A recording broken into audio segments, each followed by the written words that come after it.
ጌታ ይመስገን ከኔ ጋር አብረን የምናየው ትንቢተ ዮናስን ነው። ትንቢተ ዮናስ ምዕራፍ 1። የእግዚአብሔርም ቃል ወደ አማቴ ልጅ ወደ ዮናስ እንዲህ ሲል መጣ። ተነስተህ ወደዛች ወደ ታላቂቱ ከተማ ወደ ነነዌ ሂድ፣ ክፋታቸውም ወደፊቴ ወጥቷልና በእርሷ ላይ ስበክ።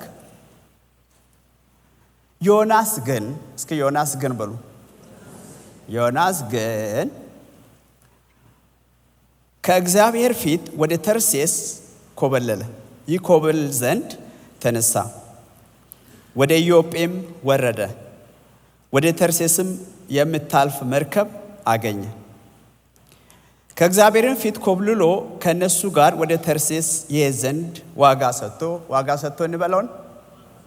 ዮናስ ግን ዋጋ ሰጥቶ ወደ እርሷ ገባ። እግዚአብሔርም በባህሩ ላይ ታላቅ ነፋስን አመጣ፣ በባህርም ላይ ታላቅ ማዕበል ሆነ። መርከቢቱ ልትሰበር ቀረበች፣ መርከበኞቹ ፈሩ። እያንዳንዱም ወደ አምላኩ ጮኸ። መርከቢቱም እንድትቀላቸው በውስጧ የነበረውን ዕቃ ወደ ባህር ጣሉት። ዮናስ ግን ወንድማችን ዮናስ ወደ መርከቡ ውስጠኛው ክፍል ወርዶ ነበር። በከባድ እንቅልፍም ተኝቶ ነበር። የመርከቡም አለቃ ወደ እርሱ ቀርቦ ምን ነው ተኝተሃል? እንዳንጠፋ እግዚአብሔር ያስበን እንደሆነ ተነስተ አምላክህን ጥራ አለው። እርስ በርሳቸውም ይህ ክፉ ነገር በማን ምክንያት እንዳገኘን እናውቅ ዘንድ ኑ ዕጣ እንጣጣል ተባባሉ። ዕጣም ተጣጣሉ። ዕጣውም በማን ላይ ወደቀ? በዮናስ ላይ ወደቀ። የዚያን ጊዜም ይህ ክፉ ነገር በማን ምክንያት እንዳገኘን እባክህ ንገረን። ስራ ምንድነው? ከወዴትስ መጣ? አገርህስ ወዴት ነው? ወይስ ከማን ወገን ነህ? አሉት። ብዙ ጥያቄ ነው። እርሱም እኔ ዕብራዊ ነኝ፣ አውቃለሁ ራሴን፣ ባህሩና የብሱን የፈጠረውን የሰማይን አምላክ እግዚአብሔርን አመልካለሁ አላቸው። እነዚያም ሰዎች ከእግዚአብሔር ፊት እንደኮበለለ እርሱ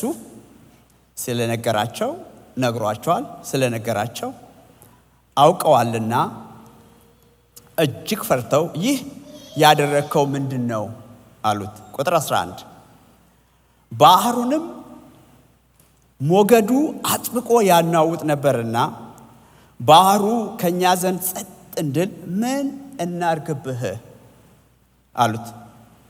እርሱም ይህ ታላቅ ማዕበል በእኔ ምክንያት እንዳገኛችሁ አውቃለሁ። በጣም ይገርማል እኮ በጣም አይገርምም? አውቃለሁ።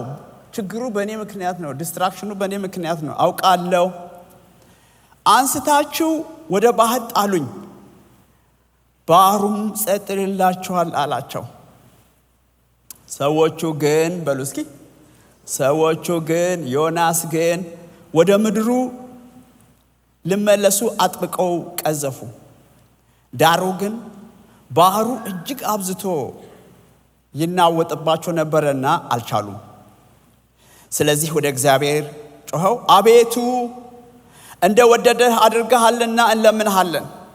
አቤቱ ስለዚህ ሰው ነፍስ እንዳንጠፋ ንጹሕም ደም በእኛ ላይ እንዳታደርግ እንለምንሃለን አሉ። ዮናስንም ወስደው ወደ ባህር ጣሉት። ባህሩም ከመናወጡ ጸጥ አለ። ሰዎችም እግዚአብሔርን እጅግ ፈሩ። ለእግዚአብሔርም መስዋዕት አቀረቡ፣ ስለትንም ተሳሉ።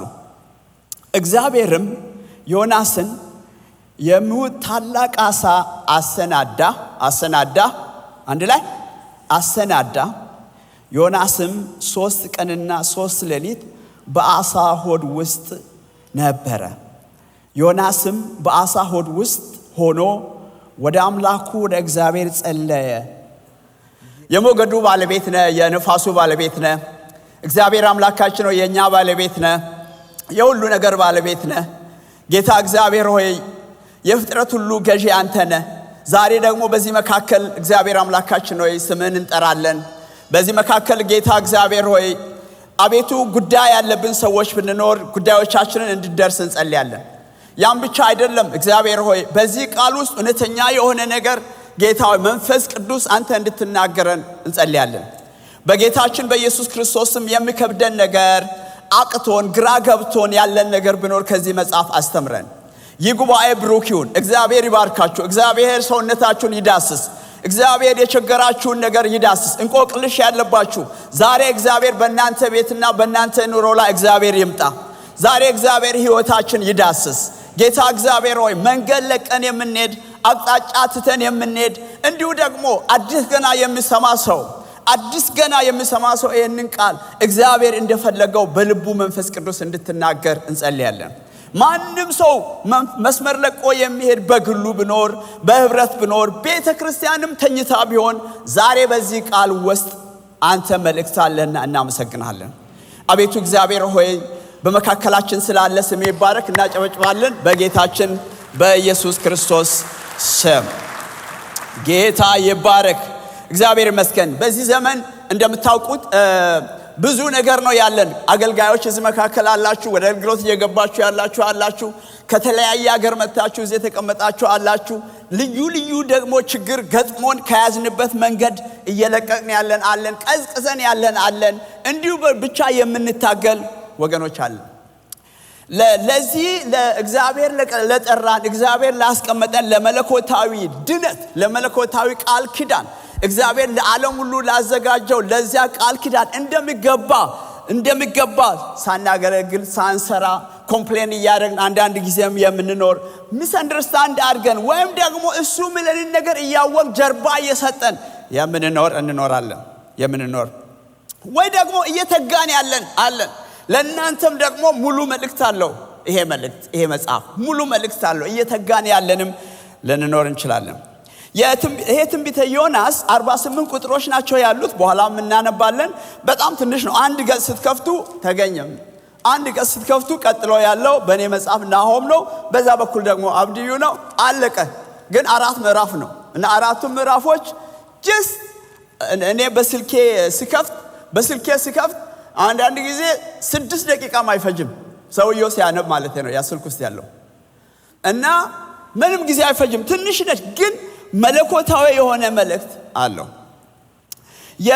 የዮናስ መልእክት በሁለተኛ ነገሥት ምዕራፍ ለምጽፉ ሰዎች ማለት ነው በሁለተኛ ነገሥት ምዕራፍ 14 23 29 ድረስ ባለው ክፍል ውስጥ እንደ ሂስቶሪካል እንደ ታሪካዊ ባክግራውንድ የተጻፈ መጽሐፍ ነው። ዮናስን በሁለተኛ ነገሥት ምዕራፍ 14 23 እስከ 29 ውስጥ በተለይም ዳግማዊ ኢዮርብዓም በሚነግስበት ጊዜ የነበረ ነብይ እንደሆነ ይናገራል። ዳግማዊ ኢዮርብዓም በሚነግስበት ጊዜ ይሄ ዳግማዊ ኢዮርብዓም የሚባለው ሁለተኛው ኢዮርብዓም ማለት ነው። ሌላ ኢዮርብዓም ነበር ኦሬዲ እና ይሄ ኢዮርብዓም በሚነግስበት ጊዜ አገሪቷ ባለጠጋ ነበረች። የእስራኤል አገር ባለጠጋ ነበረች። በጣም ብልጥግና የተሳካለት ነው። ይሄ 6ኛው ዳይናስቲ ነው። ለኖርዘርን ፓርት ኦፍ እስራኤል ለኖርዘርን ፓርት 6ኛው ዳይናስቲ ነው። 9 ዳይናስቲ ነው የነበራቸው። 9 ስርወ መንግስት ማለት ነው። ከ9ኛው ስርወ መንግስት ውስጥ 6ኛው ስርወ መንግስት ነው ከሱ ጋር የነበሩት እና ይሄ ኢዮርብዓም ከ6ኛው ዳይናስቲ አንዱ ነው። ኢዮርብዓም ሁለተኛ ነው። እና እንደምታውቁት እስራኤል ሁሉ ጊዜ የእግዚአብሔር እየተናገረ ብዙ ነብይ እየተናገረ በነገስታትም ሲናገር በካህናትም ሲናገር አልሰማንም ነው የሚሉት። በመንፈሳዊ ነገራቸውን ዴድ አድርገውታል። መንፈሳዊ ነገራቸውን አጥፍተውታል። ስለዚህ አልሰማንም። ግን አለመስማት እያወቁ ጀርባ መስጠት በጣም ጥሩ ያልሆነ ነገር ነው። ይሄ ደግሞ ዋጋ የሚያስከፍል ነው። ሁሉ ጊዜ እስራኤል ጀርባ እየሰጠ ለእግዚአብሔር ቅጣት ያልሆነ ነገር እያገኘን ነው። ይሄንን ስላችሁ ውድ ወገኖቼ ነቢያቶች መልእክት ይናገራሉ፣ ካህናትም መልእክት ያመጣሉ፣ አንዳንድ ጥሩ ነገሥታትም አሉ። እነሱንም ቢሆን አይሰሙም። ዮናስ በስሙ ነው የተጻፈው፣ ትንቢተ ዮናስ ነው። ግን በጣም ገርሞኝ ነበር እኔ ዮናስ ይሄ መጽሐፍ ዮናስ ብዙዎቹ እንደጻፈ ያምናሉ። ግን ዮናስ ሪሊ ይሄንን መጽሐፍ ከጻፈ እኔም እንደማምነው በጣም አስደናቂ ነው። አስቡ እስኪ ዮናስ ስለራሱ ነው እንደዚህ አይነት ሰውዬ እየሄደ ነበረ እና እየሄደ እያለ አሳ ሆድ ውስጥ ገባ የሚለው ዮናስ ስለራሱ ነው። እና ዮናስ መጨረሻ ላይ ይሄንን መጽሐፉ ነው አስደናቂ ሰው የሆነው ለኔ። እዚህ መጽሐፍ ውስጥ እሱ ያደረጋቸው ነገሮች ሁሉ ምንም አያስደንቀኝም። ግን ራሱ እዚህ ውስጥ ያደረገውን ነገር እስከ ምዕራፍ 4 ድረስ እኮ ይገርማቸዋል። በግድ የተያዘ አንገት የተያዘ ሰው እኮ ነው ወገኖች። አንገት ከመያዝ እግዚአብሔር ያድነን። እና አንገት የተያዘ ነው እንደ ሐዋርያ ጳውሎስ። ይሄ አንዳንድ ነቢያት በስማቸው መጽሐፍ አለ፣ አንዳንድ ነቢያት ደግሞ በስማቸው መጽሐፍ የለም፣ ግን ተንብየዋል። ለምሳሌ ኤልያስ ትንቢተ ኤልያስ የሚል መጽሐፍ አለ እንዴ? የለም። ትንቢተ ኤልሳ የሚል መጽሐፍ የለም። ታሪካቸው ግን መጽሐፍ ውስጥ አለ።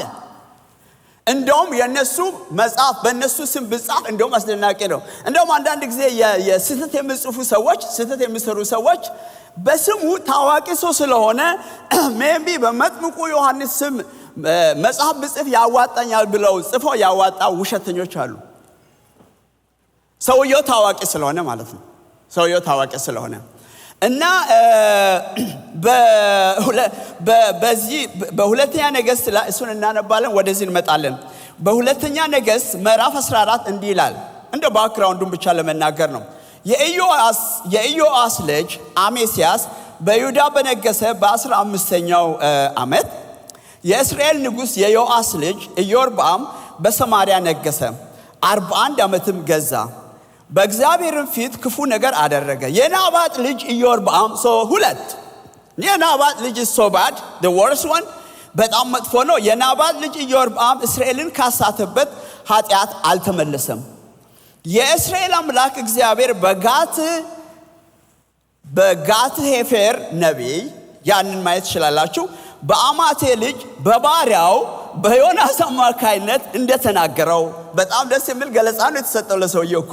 እና ለሰውየው ባሪያ ነው የሚለው ባሪያ በዮናስ አማካይነት እንደተናገረው ከሐማት መተላለፊያ አንስቶ እስከ ሞት ባህር ድረስ የነበረውን የእስራኤልን ድንበር አስመለሰ። ይበቃናል። በዚህ ንጉሥ ጊዜ የነበረ ነው። በወቅቱ የአሦር መንግስት ዲክላይን እያደረገ ሙሉ በሙሉ አላደረገም፣ ግን እየደከመ የነበረበት ጊዜ ነው። እንደውም በጣም የሚገርመው በዛን ጊዜ ላይ የፀሐይ ግርዶሽ ሆኖ ያውቃል ይባላል። የታወቀ ነው። ይሄ በ763 ዓመተ ዓለም የፀሐይ ግርዶሽ እኛ ከምናውቀው ያለፈ ጨለማ የሆነበት ጊዜ ነው። ስለዚህ የፀሐይ ግርዶሽ ለነሱ መምጣት ጨለማ ለነሱ መምጣት እኛ ዝም ብለን እንደ አሁን ዘመን ላይ ዘለን የምናልፈው ነገር ሳይሆን ከአማልክቶቻቸው ጋር የሚያገናኙ ነገር ነው። ስለዚህ ፕሮብሌም ውስጥ ስለነበሩ ችግር ውስጥ ስለነበሩ ብዙ መቅሰፍቶች ስለነበሩ ብዙ ሰዎች እንደሚሉት ዮናስ ሲሄድ ለመቀበል ብዙም አልተቸገሩም አሉ። ዮናስ ነው እንጂ በጣም ሩድ የሆነባቸው። ዮናስ ሲሄድ እነሱ ለመስማትና ለዛ ንስሐ ለመግባት ብዙም አልተቸገሩም። ዮናስ እንዲሄድ የተጠየቀው ቅድም እንዳነበብኩት እንዲሄድ የተጠየቀው ነነዌ ነው። ይሄ አሦር ማለት ነው። አሦር ከዚህ ከኢዮጴ እስከ አሦር 500 ማይል ነው። 500 ማይል ብቻ ነው። ነነዌ የምታዩት ቦታ የአሦር መጀመሪያ ሂድ የተባለው 500 ነው። ወደዚህ ግን ወደ ስፔን አካባቢ ነው። ስፔን አካባቢ 2500 ማይል ነው። እሱ ከፍሎ መሄድ የተነሳው አስቡ በደንብ። ሰውየውን እዚህ ሂውስተን ነው የተላከው ብለህ ስትነግረው አይ እኔ ሸሽቼ ኒውዮርክ ሄዳለሁ። ለዛም ኒውዮርክ ለመሄድ ከፍዬ ወይ ጃፓን ጃፓን እና ጃፓን የራሴን ገንዘብ ከፍዬ እሄዳለሁ ብሎ ነው ወንድማችን ዮናስ የተነሳው። እና እሱ ግን ይሄንን አክሽን ሲወስድ እሱ አክሽን እንደወሰደ ብቻ ሆኖ አልቀረም። ሆኖ ዝም ብሎ በቀላሉ ከፍሎ እንደሄደ አይደለም የሆነው ነገሩ። የሚቀጥለው እኛ በጣም ድሮ ወደ ጌታ ስንመጣ ዮናስንም አሳው ተፋው። ስንት ጊዜ እንደተናገርን እኮ ደስ ይላል በጣም። ዮናስን እግዚአብሔር አሳውን አዘዘ፣ ዮናስንም ተፋው። that is good one ግን መጽሐፉ ከዛ የበለጠ ታሪክ ነው ያለው። አሳውን ስለመጥፋት ብቻ አይደለም። እኛ ደግሞ ድሮ እኮ ሞቅ የሚለውን ጥቅስ ነበር የምንፈልገው። ይሄ ግን አሳ ከመጥፋት ያለፈ ነገር ነው። የመጀመሪያው ምዕራፍ ሂድ ነው። እሸሻለሁ ነው። ሂድ ሲባል ሌላ ጋር ሄዳለሁ ነው። ሁለተኛው ምዕራፍ በቀላሉ ጸሎቱን ነው የሚናገረው። እና በነገራችን ላይ ዮናስ ነው አሳ ውስጥ ያለው። በጣም እኔ በዚህ ጊዜ ማሳለፍ አልፈልግም። ብዙ ጥናት ተደርጎ ሰውን የሚሸከም አሳ እንዳለ የታወቀ ሆኗል። ሰውን በሆዱ ውስጥ ማስቀመጥ የሚችል የስፐርም ፊሽ የሚባለው ሰውን ያስቀምጣል። እንደውም እንዴት አይነት ፊሽ እንደሆነ እነግራችኋለሁ። ሶስተኛው እንደገና ሂድ፣ እግዚአብሔር እንደገና ሂድ ይላል። ንስሐ ነው የሚያውጀው። ሄዶ ንስሐ አወጀ። አራተኛው እወቅ ነው። ልቤን እወቅ፣ ርህራሄን እወቅ፣ ለዓለም ያለኝን ታሪክ እወቅ ነው እያለ ያለው። በጣም የሚገርመው አሁን ባነበብኩት ክፍል ላይ ዮናስ አልሄድም ብሎ ሲናገር ቅድም እንዳልኳችሁ አልሄድም ብሎ የሚለው የሱ ቃል እንዲሁ በቀላሉ የሚወሰድ አይደለም። ዮናስ ገንዘቡን ከፍሎ ዋጋ ከፍሎ ከተላከበት ተልእኮ ወደ ሌላ አገር መሄድ ወደደ። ግን ለምንድነው ይሄንን ነገር እዚህ ከስብከቴ መካከል ላይ ሴንትራል ነገር ነው ይሄ። ለምንድነው ግን ዮናስ እንደዚህ ጨካኝ የሆነበት ምክንያት? ለምንድነው ግን የተሻለ አካል ሲናገር አልሰማም እያለ ያለው ዮናስ? በጣም ይገርማችኋል። በወቅቱ ቅድም ይሄ የ500 ማይል ላይ የነበሩ ህዝብ ከእስራኤል ጋር ጠብ ነበረባቸው። እኛም አንዳንድ ጊዜ ከሰው ጋር ጠብ አለ እኮ። ጠብ በህዝብ ለህዝብ ነው ጠብ እንጂ ጠበኞች ናቸው። ግን ይሄ ጠበኝነት ደግሞ ከመገዳደል ጋር ከጥፋት ጋር የተገናኘ ነው። ስለዚህ ዮናስ በኢዮርብዓም ጊዜ የነበረ ነው። ሁሉ ጊዜ አሶራውያን መጥቶ እስራኤል ኖርዘርን ፓርት ኦፍ እስራኤልን ይደበድባሉ። ያ ኃይለኛ ነገር ልቡ ውስጥ ተቀርቅሮ ቁጭ ብሏል። ሺህ ጊዜ ብትልከኝ አልሄድም። የእግዚአብሔር ቃል ኪዳን ግን ለሰው ሁሉ ነው። በሉ እስኪ አንድ ላይ ድገሙ እስኪ አሁን ለሰው ሁሉ ጮክ በሉ እንጂ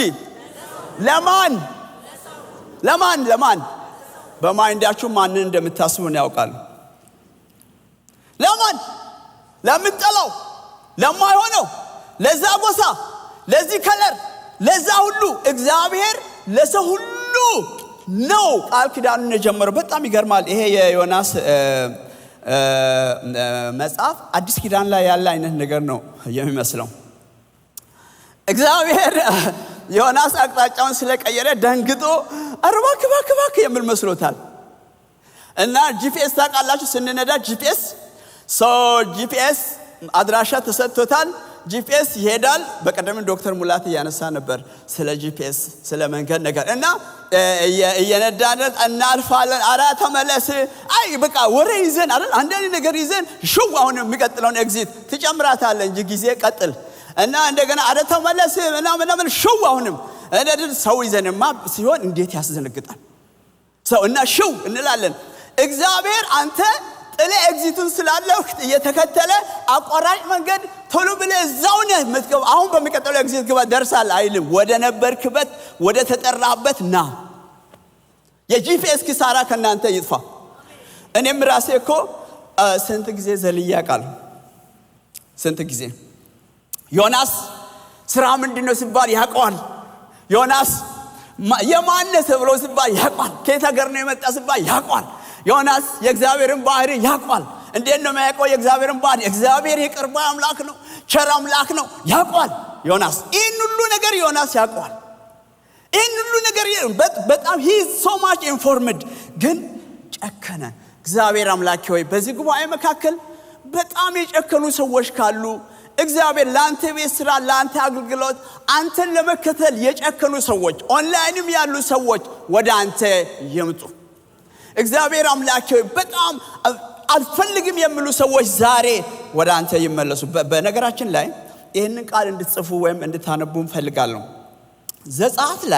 ዘጸአት ምዕራፍ 34 በጣም ኢምፖርታንት የሆነ ቃል አለ። ሜዠርመንት ነው ለእስራኤላውያን ሜዠርመንት ነው። ምን ይላል? ዘጸአት 34 ቁጥር 6 ላይ እርሱም በሙሴ ፊት እንዲህ እያለ እያወጀ አለፈ። አንደርላይን አድርጉት። እያወጀ አለፈ። እንዲህ ይላል፣ እግዚአብሔር ሩህሩህና ቸር አምላክ ጌታ ይመስገን። አሜን በሉ። እግዚአብሔር ለቁጣ የዘገየ ፍቅሩ ታማኝነቱ የበዛ ፍቅርን ለሺዎች የሚጠብቅ ክፋትን አመጽንና ኃጢአትን ይቅር የሚል ብሉይ ኪዳን ነው ያነበብኩ ያለሁት። ይቅር የሚል በደለኛውን ግን ሳይቀጣ ዝም ብሎ አይተውም። በአባቶች ኃጢአት ልጆችን የልጅ ልጆቻቸውንም እስከ 3 እና 4 ትውልድ ይቀጣል። ሁለት ነገር ነው ያለው። ሁለት በጣም ባላንስድ ነው። ከታች በኩል ስታዩ እግዚአብሔር፣ ከላይ በኩል ስታዩ ፍቅሩን፣ ቸርነቱን፣ ርህራሄውን፣ ታማኝነቱን እንዲህ ብዙ ነው ይላል። ከታች ግን ስታዩ ደግሞ አይ እሱ ብቻ አይደለም ይላል። አይ ያንን ፓርት ብዙም እንድነገር ማንፈልገው ፓርት ነው ያ ፓርት። እና ይሄ መመዘኛ ነው። ይሄ መያዣ ነገር ነው። ዮናስ በዚህ ምክንያት ለሰዎች ጠብ፣ ለሰዎች ችግር፣ ለሰዎች መናወጥ እግዚአብሔር ሲጠራን ለበረከት፣ እግዚአብሔር ሲጠራን ለዛ ሰውዬ ወደ ጌታ እንድናመጣ ነው እግዚአብሔር ሲጠራ። ዮናስ የእስራኤልን የነነዌን ሕዝብ እንዲመልስ የተጠራ ሰውዬ በሰላም በመርከብ ውስጥ የሚኖሩ ሰዎች ውስጥ ሄዶ ገብቶ ለነሱ ጠብ፣ ለነሱ መከራ፣ ለነሱ መናወጥ እና የእግዚአብሔር ጥሪ ልሸሽ ትችላለህ። እግዚአብሔር ሲጠራ ልትሸሽ ትችላለህ። እግዚአብሔር አገልግለኝ ልትሸሽ ትችላለህ። እግዚአብሔር የዋሁን ቸርሁን ሰላም ፍጠር ብሎ ሲል አልፈጥረም ልትል ትችላለህ። ሸሽተህ እዛ የምትቀመጥ ይመስላል። ነገር ግን እግዚአብሔር መገኘትን ከእግዚአብሔር መገኘት የትም ልታመልጥ አትችልም። አረብ ሀገር ሂድ እግዚአብሔር አለ። ሳውዝ አፍሪካ ሂድ እግዚአብሔር አለ። ጃፓን ሂድ እግዚአብሔር አለ። ሁሉ ጋር እግዚአብሔር አለ። መዝሙር 139 ቁጥር 1 እግዚአብሔር ሆይ መረመርከኝ ደግሞም አወከኝ። አንተ መቀመጤንና መነሳቴን ታውቃለህ፣ የልቤንም ሐሳብ ገና ከሩቅ ታስተውላለህ። መሄዴ መተኛቴን አጥርተህ ታውቃለህ፣ መንገዶቼን ሁሉ ተረድተሃቸዋል። እግዚአብሔር ሆይ ገና ቃል ከአንደበቴ ሳይወጣ እነሆ አንተ ሁሉን ታውቃለህ።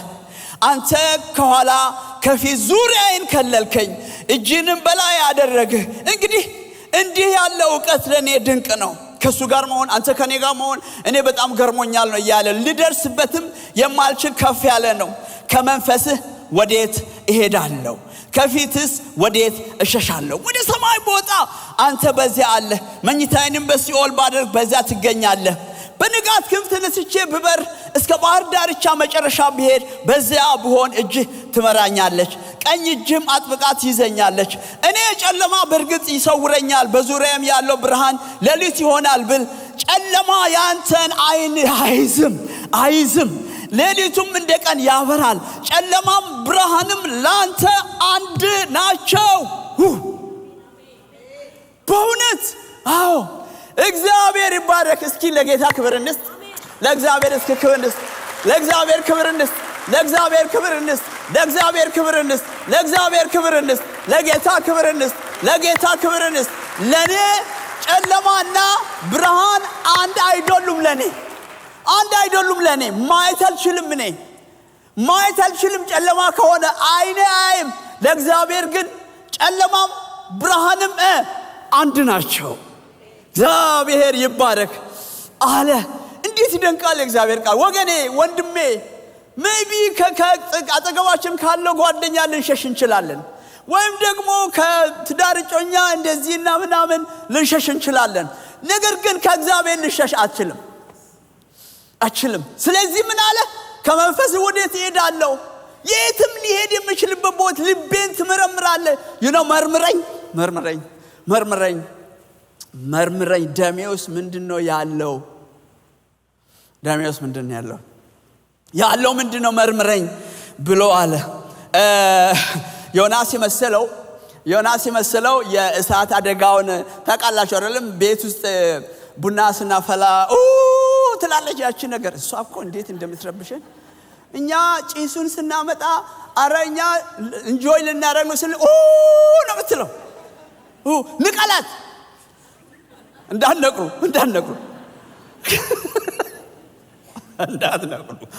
እና የፋየር አርም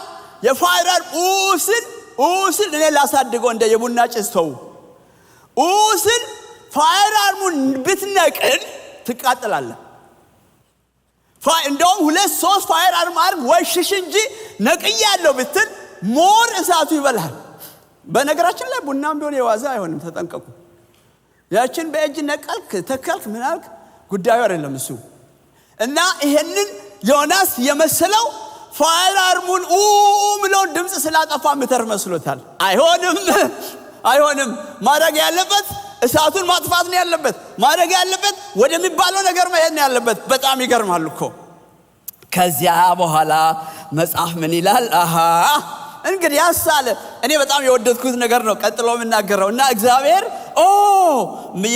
ቁጥር 1 ላይ ምዕራፍ 2 ቁጥር 1 ላይ እግዚአብሔርም ዮናስን የሚውጥ ታላቅ አሳ ምን ይላል? አሰናዳ። I really like it አሰናዳ። ሌሎቹ ከዛ ቀጥሎ አዘጋጀ የሚል አለ። ከፈለጋችሁ ምዕራፍ 4 ቁጥር 6 ላይ እግዚአብሔር አምላክ ቅልን አዘጋጀ። ከዛ እንደገና ወረድ ብሎ በነጋውም ወገግ ባለ ጊዜ እግዚአብሔር ትልን አዘጋጀ። እርሷም ቅልቱን እስክትደርቅ ድረስ መታች። ቁጥር 8 ላይ ፀሐይም በወጣች ጊዜ እግዚአብሔር ትኩስ የምስራቅ ነፋስ አዘጋጀ። አቤት ይገርማል እኮ መውጊያው። ግን አሳን አሰናዳ ይላል የኔ መጽሐፍ። ኦኬ በጣም ለወርዱ ይሄን አክል ትልቅ ክብደት መስጠትም አስፈላጊ አይደለም። ግን አሳው ቅድም ያያችሁት አሳ አንዳንድ አሶች እነዚህ መርከቦችን እየተከተሉ የሚሄዱ አሶች አሉ። እና አንድ ሰው ሲናገር አንዳንድ አሳዎች ይሄ በርግጥ የታወቀ ነገር ነው። አሳ ብዙ አሳዎች ሰውን እንኳን ከዛ የበለጠ በሬ ማስቀመጥ ይችላሉ ይባላል። እና ይሄ አሳ ግን ሆዱ ውስጥ ጥርስ የሌለው ነው። ጥርሱ ሰውን የማያኝክ ነው ብሎ ጽፏል። አያኝክም። ሰውየው አልታኘከማ።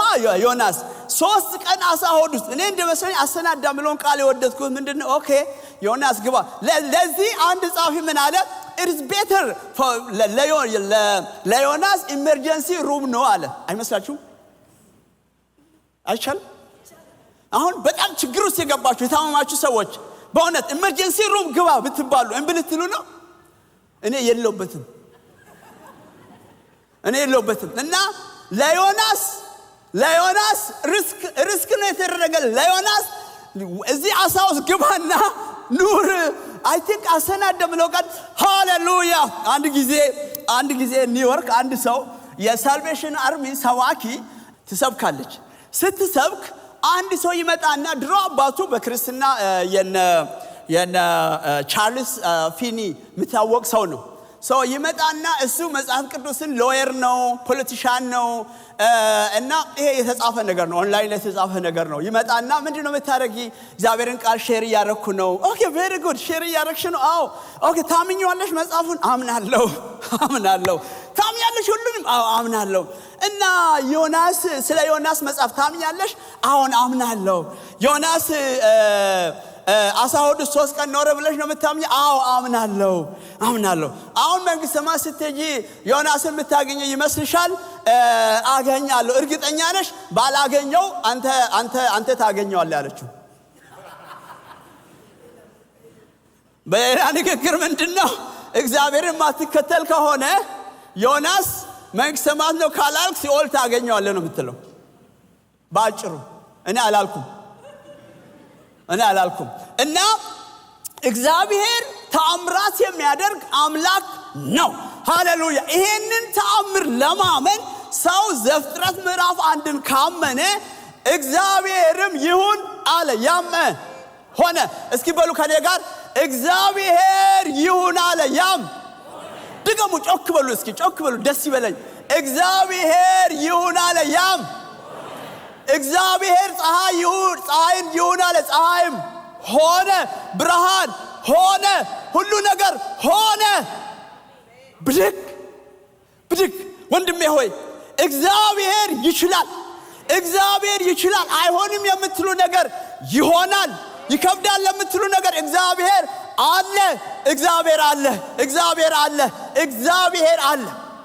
አለ ዮናስን አመጣና ይረጎ ግባ እዚህ ኢመርጀንሲ ሩምስ ግባ አትጠፋ ማለና ግባ አለው ወገኖች ሆይ ለእግዚአብሔር የማይቻለው ነገር አይቻልም ብትሉ ምንም አታገኙም ይቻላል በሉ ይቻላል እግዚአብሔር ይባረክ እጃችሁን የሚያማችሁ እግራችሁን የሚያማችሁ ጫኑና ከፈለጋችሁ ከኔ ጋር እመኑ እግዚአብሔር ይችላል ሆድ ውስጥ ያለው በሽታ ያስወግዳል ራስ ምታትን ያስወግዳል ልዩ ችግር ያስወግዳል እግርን እግዚአብሔር ይፈውሳል ጀርባን ይፈውሳል ባክቴሪያ ይሙት በጌታ በኢየሱስም ባክቴሪያ ይሙት አንገትን እግዚአብሔር ያድነው ራስን እግዚአብሔር ያድነው በጌታ በኢየሱስ ክርስቶስም እግዚአብሔር የልብ በሽታ የተፈወሰ ይሁን የሳምባ በሽታ የተፈወሰ ይሁን ለምን አንተ ትችላለህ ለምን አንተ ይሁን ብላል ለምን ካንተ የሚበልጥ ነገር የለም የሚያምን ሰው አንድ ላይ ይቻላል ጉልበት ስጠኝ እግዚአብሔር ሆይ አቅም ስጠኝ እግዚአብሔር ሆይ ሃሌሉያ ያኔ ኮቪድ ሲመጣ ቅለጥ እያልነው አንተ ቅለጥ እያልነው ሐኪም ቤትም አልተቻለም አንተ ቅለጥ እያልነው እግዚአብሔር ይችላል ጌታ የተመሰገነው እግዚአብሔር ይችላል እና ምዕራፍ 2 ላይ ሰውየውን እዚህ ኢመርጀንሲ ሩም አስገባውና ትታከማለህ አለው ማለት ነው እና ኢመርጀንሲ ሆስፒታሉ ይሄ አሳው ሆድ ውስጥ ቁጫር አሳ እንዳነካው እኔ ሆድ ውስጥ ጥርስ ይኑር አይኑርም ችግር የለብኝም ለነገሩ እኔ ጥርስ ቢኖርም አይበላውም ብዬ ነው ማሰው እና አንበሳው ጥርሱን ከቀረቀረ እግዚአብሔር እዛ የአሳውን ሆድ ውስጥ ያላየውትን ጥርስ ማጥፋት ምን ይከብዳል እኔ እንደውም እኮ ይሄ ሰውዬ ባይጽፍም ይሻል ነበር ሆዱ ውስጥ ጥርስ አልነበረም ለዛ ነው የተረፈው ምናምን እንዴ ጥርስ ያለው እግዚአብሔር አድኖ የለ እንዴ አይቻልም እንዴ ይቻላል ዛሬ ማመን አለብን እግዚአብሔር ይባረክ አንድ ጊዜ እስራኤላውያን ከግብጽ ሀገር ሲወጡ ባህሩን በሌሊት ተሻገሩ አንድ ሰውዬ ነገሩ በጣም ከበደውና በላይ በኩል ተሻግረዋል ግን ወደ ቀጤማ አካባቢ እኮ የሚቀል ቦታ ነው ምን ቀጤማ ያሰኛል እግዚአብሔር አሻገረው ህዝቡን ተሻገረ እስኪ ለጌታና ጨብጭብ እግዚአብሔር የተባረከ ይሁን ክብር ለጌታ ይሁን እግዚአብሔር የተመሰገነ ይሁን ወገኖች ሆይ እግዚአብሔር በእውነት ሊያደርግ የሚወደውን ነገር ማንም ሊከለክል አይችልም ምዕራፍ 2 ላይ በመከራዬ ሳለሁ ወደ አምላኬ ወደ እግዚአብሔር ጮኽኩ እርሱም ሰማኝ በሲኦል ሆድ ውስጥ ሆኜ ጮኽኩ ለምን ቤት ውስጥ አትጮህም ነበር ለምን እዚህ ሲኦል ውስጥ ገብተህ አሳ ሆድ ውስጥ ገብተህ ከምትጮህ ለምን በተመቸ ጊዜ ቤት ውስጥ እዛሽ ክፍል ውስጥ ተንበርክከህ እግዚአብሔር ሆይ እየኝ ለምን አትልም አሳ ሆድ ውስጥ አትግባ አሳ ሆድ ውስጥ አታስገባን የማይመሽ ነገር ውስጥ ለምን ጸልያለሁ እግዚአብሔር ሆይ አንተ እዚህ የሚመሽ ቦታ ጸልይ ያልከኝ አሳውስ ገብቶ እግዚአብሔር ምን ልሁን እዛ ውስጥ ነኝ ያለሁት ወደ ጥልቁ ወደ ባህሩ ውስጥ ጣልከኝ ፈሳሾችም በዙሪያዬ ነበሩ ማዕበል ሞገድ ሁሉ በላይ አለፈ እኔም ከዓይን ፊት ተጣሉ ነገር ግን ወደ ቅዱስ መቅደስ ደግሞ እመለከታለሁ እዚህ ሆነ ተመልከት አንሱ እስኪ እጆቻችሁ አሳውስ መግባት የለብንም ጌታዬ ወደ መቅደስ እንመለከታለን ወደ ከበረ ቦታ እንመለከታለን ኃይል አለ አሳውስ ሳንገባ አንተ አለ እስኪ አለ የሚል ሰው አንድ ላይ አለ ክብር ለጌታ እንስጥ ወገኖች ክብር ለጌታ እንስጥ አለ በጣም የሚያሳዝን ጸሎት እኮ ነው እዚህ ውስጥ ነኝ እባክህ ስማኝ እና በጣም ብሮክን ስንሆን እግዚአብሔር ይሰማናል በጣም ብሮክን ስንሆን እኮ ይሰማናል ግን እግዚአብሔር ምቹ ጊዜ ይሰማናል ቤቴን አደራ፣ ኑሮዬን አደራ፣ እግዚአብሔር ሆይ ትምህርቴን አደራ፣ ጌታ ሆይ ተቸግረን በቃ ምንም ነገር ውስጥ አታስገባኝ፣ ወደ ፈተና አታስገባኝ፣ ወደ ፈተና እንዳልገባ ብለን እኮ መጮህ አለብን። እዚህ ጋር ቅድም እንደተነገረው አይ እዛ ውስጥ ገብቼ ጮህ። ለምን እዛ ውስጥ ገብቼ ጮሃለሁ? የባህሩ ሳር በራሴ ተጠምጥሞ ነበር። ወደ ተራሮች መሰረት ተናዱ ተወረዱ፣ በምድርና በመወርወሪያዎቹም ዘላለም ተዘጋው። አንተ ግን አቤቱ አምላኬ ሕይወቴን ከጉድጓድ አወጣ። በጣም ዮናስ ላይ የተናደድኩ አይመስላችሁም? አይዟችሁ፣ እኔ ዮናስን ብናደድ የት አገኘዋለሁ? እዚህ ግን አሁን በጣም ዮናስ የሰራው ስራ ብዬ ሺህ ጊዜ ብናገር ዮናስ የራሴ ጉዳይ ነው የሚለኝ ካለ እዛ። ግን እኔ ራሴ በፍቅር የሆነ አገልግሎት እግዚአብሔር ሲሰጠኝ ኦነር አድርጌ እግዚአብሔር ይሄንን ስለሰጠኝ አመሰግናለሁ ጌታ እቺን ነገር እኔንም እንደ ሰው ቆጥረኝ ስለሰጠኝ ስም ይባረክ ስንል ደስ ይላል። በቅርብ ጊዜ በጣም ገርማችሁ አንዲት እህት በእውነት ልንገራችሁ፣ አንዲት እህት አገልግሎትን ሪክሩት እያደረግን ነበረ እና ያቺ እህት መንገድ ላይ እዛ ጋር ነው ያገኘኋት እኔ እና እዛ አገኘኋትና ለምን እዚህ አካባቢ እንዴት ነው የአገልግሎት መዘጋጃ ትምህርት ተማርሽ እኮ እንደዚህ ተማርሽ እኮ ለምን አታገለግም ብዬ ጠየቅኳት እና ምን አለችኝ? እኔ በእግዚአብሔር ቤት ውስጥ ጌታ ሆይ ምን እንጨት ላንሳ ብዬ እኮ በልቤ እያሰብኩ ነው የጠየቅከኝ አለች። ምን ላንሳ በእግዚአብሔር ቤት ምን አለ ብዬ እየጠየቅኩ በዚህ በከበረ ቤት ነው የጠየቅከኝ እኮ ፓስተር አለችኝ ማለት ነው። ከዛ ተነጋገር ሌላ ስልጠና የሚወስደውን ወሰደች። አሁን በጣም ትሁት ሆና አገልግሎት ጀምራለች። ውድ ወገኖቼ የጌታ ልጆች እግዚአብሔር እኮ ልጄ ነው ብሎ ስል አገልግለኝ ብሎ ስል በጣም በቃ እኛን ነገራችንን ፈልጎ አይደለም እኮ እግዚአብሔር ወዶን ነው እና በዚህ ተልእኮ ውስጥ ስንገባ ይሄንን ፍቅር ለእግዚአብሔር ልናሴ ስንጠራ እግዚአብሔር ወዶን ሼር አርጉ ፓርትነር ከኔ ጋር ሁኑ ብሎ ነው። ቁጥር 7 ላይ ነፍሴ በዛለች ጊዜ እግዚአብሔርን አሰብኩ፣ ጸሎቴም ወደ አንተ ወደ ቅዱስ መቅደስ ገባች። ከንቱነትንና ሐሰትን የሚጠብቁ ምሕረታቸውን ትተው እኔ ግን በምስጋና ቃል ሰዋልሃለሁ፣ የተሳሉትን እከፍላለሁ። ደህንነት ከእግዚአብሔር ዘንድ ነው። እግዚአብሔርም ይላል አንብቦ አንድ ላይ እግዚአብሔርም አሳውን አዘዘው፣ አሳውም ዮናስን ተፋው። እግዚአብሔር ይባረክ። አንድ ላይ እስከ እናንብብ። እግዚአብሔርም አሳውን አዘዘው፣ እርሱም ዮናስን በየብስ ላይ ተፋው። በሉ ጮክ ብላችሁ ተፋው። አሳውን አሰናዳ፣ አሳውን አዘዘ፣ እግዚአብሔር ተፋው ይላል። ወገኖች ሆይ የምዕራፍ 2 ነገር አለመኝም ግን ትልቅ ሂውጅ የሆነ ቴዎሎጂካል የሆነ ጸሎት ነው የጸለየው። ሶስተኛው ምዕራፍ ላይ እግዚአብሔር እንደገና እድል ሰጠው ነው እና የብዙ ቁጥር ያለው ምዕራፍ 1 ነው። ሁለተኛው ምዕራፍ ትንሽ ቁጥር ነው ያለው።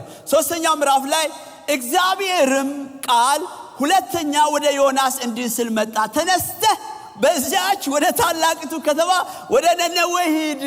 ለኔ እንደሚመስለኝ ዮናስ አሳው አምጥቶ ፑስ ያደረገው ከዛ እግዚአብሔር የተወው መስሎታል። አንዳንዶቻችሁን አይተዋችሁም። ምንም አትድከም፣ ጊዜና ታቃጥል። በትህትና በቃ ሰውየውም እየኮረከመ እዛው አገልግል። ዝም ብለህ እዛ ኦንላይንም ያላችሁ ወገኖች እግዚአብሔር ፈልግ ሁለተኛው መጥቶ ሄደህ ስበክ፣ በመታዘዝ የሚመጣ መነቃቃት አለ ብሎ። በነገራችን ላይ የዮናስ ሁሉ ነገሩ ተቃራኒ ነው። ስሙ ተቃራኒ ነው። ስሙ እርግም ማለት ነው። የሚያውቀውን እግዚአብሔርን አይደለም ኤክስፕረስ የሚያደርገው ተቃራኒ ነው። አገሩ የእግዚአብሔር ቃል ኪዳን መምጣት ያለበት ተቃራኒ ነው። እግዚአብሔር ግን ይህን ሁሉ ነገር ትቶ ለነሱ እድል ሰጥቶ አሁንማ ምሳሌ ላሳያችሁ ብሎ ወደ ነነዌ ህዝብ ወሰዳቸው። ምን ማለቱ ነው? የነነዌ ህዝብ እስኪ ሲነገራቸው ካልተመለሱ ከናንተ ይልቅ ብሎ ይመስለኛል። እነዚህ የእስራኤል ህዝብ አልመለስ ብለዋል። እስኪ መለሳለሁ እንበል። እጃችሁን ልባርክ። እስኪ አንሱ እጃችሁን። እግዚአብሔር እጃችሁ የተባረከ ይሁን፣ የሚመለስ ይሁን። አንደበታችን የሚመለስ ይሁን፣ ልባችን የሚመለስ ይሁን፣ ነገራችን የሚመለስ ይሁን፣ ኢኮኖሚያችን የሚመለስ ይሁን፣ ፊታችን የሚመለስ ይሁን፣ ፍቅራችን የሚመለስ ይሁን፣ በቃ ይቅርታችን የሚመለስ ይሁን። እግዚአብሔር በዚህ ሙሉ በረከት ይባርካችሁ። በጣም ተገቢ ነገር ነው። ከዚያ የ120 ሺህ የሚሆን ህዝብ ያለበት ከተማ ነው። ከዛ ዮናስ ምን ይላል? የምነግርህን ስብከት ስበክላት ካለ ዮናስም ቁጥር 3 ላይ ዮናስም ተነስቶ እንደ እግዚአብሔር ቃል ወደ ነነዌ ሄደ። ነነዌም የ3 ቀን መንገድ ያህል እጅግ ታላቅ ከተማ ነበረች። ዮናስም የ1 ቀን መንገድ ያህል ወደ ከተማይቱ ውስጥ ሊገባ ጀመረ። ጮሆም በ3 ቀን ውስጥ ነነዌ ትገለበጣለች፣ ንስሐ ግቡ የለም። ገርሞኛል እኔ እና አይውሽ ዮናስ ንስሐ ግቡ፣ ወደ እግዚአብሔር ተመለሱ፣ ካልሆነ ልትጠፉ ነው አላለም። ትጠፋላችሁ። ከእግዚአብሔርም ጋር ንዴቱ ያነበር። ንዴቱ ምንድነው? አንተ ይሄንን ህዝብ ይቅር ትላለህ፣ ቸር ነህ፣ ይሄ ህዝብ ይቅር ልትል ነው አንተ የፈለከው። አልፈልግም። ወይ ጉድ!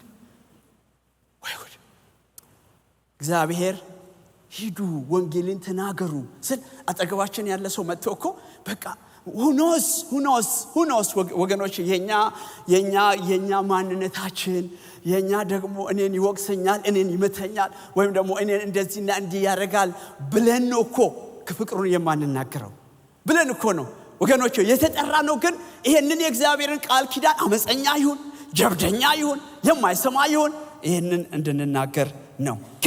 ከዚያ በኋላ እንደምታውቁት ህዝቡ ተመለሰ። ህዝቡ ንስሐ ገባ። ንጉሱ አወጀ። እግዚአብሔር ተልኮ መታዘዝን ነው። አንድ ሙሉ ከተማ የሚለውጥ ከሆነ እኛ ወገኖች ለምንድን ነው ይሄንን ክብር፣ ይሄንን ቃል፣ ይሄንን ተልኮ ለሰው ማንናገረው? ተገቢ ነገር ነው። የከተማው ህዝብ ንስሐ ገባ ብሎ ይናገራል። ግን በጣም የሚገርም ነገር ምዕራፍ 4 ላይ ተጽፎ ነው ያለው። ምዕራፍ 4 ላይ የእወቀው ነው።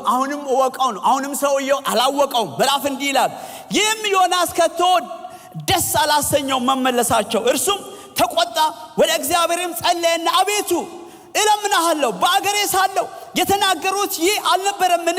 አንተ ቸርና ይቅር ባይ ታጋሽም ምሕረትም የበዛ ከክፉም ነገር የተነሳ የምትጸጸት አምላክ እንደሆነ አውቄ ነበረ። that's why I said ኮርቱ እያወቀ ስለተሰራ ነው እያለ ያለው ኮርቱ አቃሃለሁ። እሺ ምንድነው ያላወቀው ነገር ምንድነው? አለመታዘዝ ነው ነበረ። እዛ ሆኜ እኮ ለዚህም ነው አታርጊ ያልኩት። እባክን ለምንድነው እንዲህ ምን ሆነው? ከዛ በኋላ ተከታተለው አይለቅም። እኔ ግን ወገኖች የሆነ የቁጭት ወይም እናንተን ደግሞ በቃ እንደ ማልዳችሁ አይነት ነገር አሳችሁ አታስቡ። እግዚአብሔር ይወደናል። እግዚአብሔር እንደኛ በልጁ በኩል የወደደን ማንም የለም። ግን እያለ ያለው I still follow you፣ ካንተ ጋር ነኝ እኮ ያለሁት። ጧት መንበርከክ፣ ማታ መንበርከክ፣ ከጌታ ጋር መቆራኘት፣ የተሻለ ህይወት መኖር። እንደዚህ ሱሳይዳል የሆነ ነገር ተውት። ይሄ ሰውዬ እኮ ሱሳይዳል ነው ያደርጋል። ብሞት ይሻላል። ዋው ብሞት ይሻላል። ይሄ ሁሉ ጠብ ከየት ነው የሚመጣው መሰላችሁ? ህዝቡን ጠልቷል። እግዚአብሔር እየተከታተለ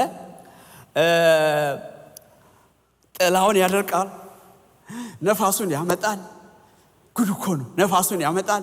ሰውየው ግራ ነው የገባው።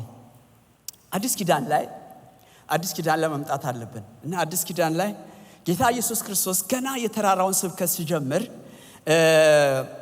ገና ምዕራፍ 5 ቁጥር 43 ላይ እንዲህ ይላል፣ ባልንጀራህን ውደድ ጠላትን ጥላ እንደተባለ ሰምታችኋል። እኔ ግን ጠላቶቻችሁን አንድ ላይ ውደዱ፣ ይቅር በሉ፣ ደውሉ። ዘመዶቻችሁን ይቅር በሉ፣ ደውሉ። እህትህ ጋር ደውል፣ ከዚህ ወጥተህ ደውል። ከዚህ ሄደ ቤት ምንም መገለጥ አያስፈልግም፣ ደውልላቸው። ጠላትን ይሄ እንደውም ወዳጅን አይደለም የሚለው እኮ ይሄ ጠላትን ምን አድርግ ነው የሚለው? ውደድ።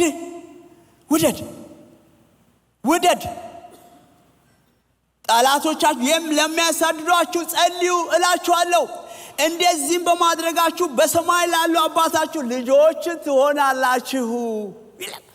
ልጆች ትሆናላችሁ። እግዚአብሔር የይቅርታ ልብ ይስጠን። እግዚአብሔር የእግዚአብሔርን ቸርነት የእግዚአብሔርን ፍቅር ለሌሎች የምናካፍል ሰዎች ያድርገን። ጌታ ኢየሱስ ክርስቶስ በጣም አስገራሚ ንግግር ተናገረ። ምዕራፍ 12 ላይ በጣም አስገራሚ ንግግር 12ኛው ምዕራፍ የማቴዎስ ወንጌል ላይ አዲስ ኪዳን ውስጥ ገብቻለሁ። ውደዱ ጠላቶቻችሁን ያለውና ግን እሱ ምዕራፍ 12 ላይ በጣም ይገርማል። እንዲህ አለ።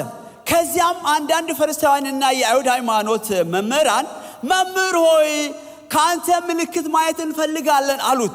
እርሱ ግን መልሶ እንዲህ አላቸው፣ ክፉና አመንዝራ ትውልድ ምልክት ይፈልጋል። ነገር ግን ከነቢዩ ዮናስ ምልክት በቀር ሌላ ምልክት አይሰጠውም።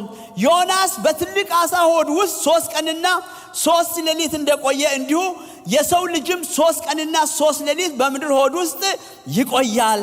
የነነዌ ሰዎች በፍርድ ዕለት ከዚህ ትውልድ ጋር ተነስተው ይፈርዱበታል። እነሱም በዮናስ ስብከት ንስሐ ገብተዋልና እነሆ ከዮናስ የሚበልጥ እዚህ አለ አለ። ላብራራ ይሄንን ጥቅስ። ይሄ ጥቅስ እንዲህ ነው። ከዚህ ከፍ ብሎ እግዚአብሔር ሚራክሎችን አድርጓል፣ ተአምራቶችን አድርጓል፣ አጋንንትን አውጥቷል። ግን አጋንንትን ሲያወጣ እነሱ ደግሞ የአጋንንት አለቃ ነው አጋንንትን የሚያወጣው ምናምን ይሉታል። ሞር እየጠነከሩ ይሄዳሉ።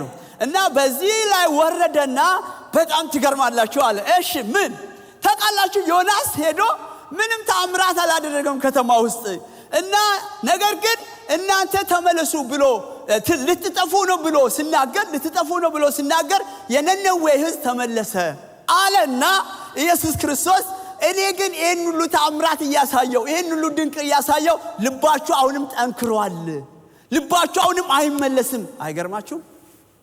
ደስ እኮ ነው። ጌታ ይወደናል። ልባችሁ አሁንም ጠንክሯል አለ። ግን አለ እኔ እንደ ዮናስ አይደለም። ከዮናስ እኔ እበልጣለሁ ማለቱ ምን ማለቱ ነው? እኔ ከስሞት በሞቱ በትንሳኤው በዳግም ምጽአቱ አንድ ምልክት ገና አለላችሁ የምታምኑ ከሆነ እንደዚህ ልባችሁ እንደጠነከረ እንዳይቆይ ከዮናስ የሚበልጥ እዚህ አለ። ውድ ወገኖቼ ለምናችኋለሁ ዛሬ ከዮናስ የሚበልጥ ኢየሱስ ክርስቶስ ለኛ የሞተ ለኛ የተሰቀለ ስለኛ ሁሉ ጊዜ የሚሳሳ እዚህ አለ። እሱ ይወደናል። እሱ እንደገና እያስታወሰ ነው እንጂ ጥሪያችንን ይወደኛል። ስንት ሰው ነው ይወደኛል የሚል ሰው? ይወደሃል። አጨብጭብ እስኪ ለእግዚአብሔር ክብር። ይወደሃል።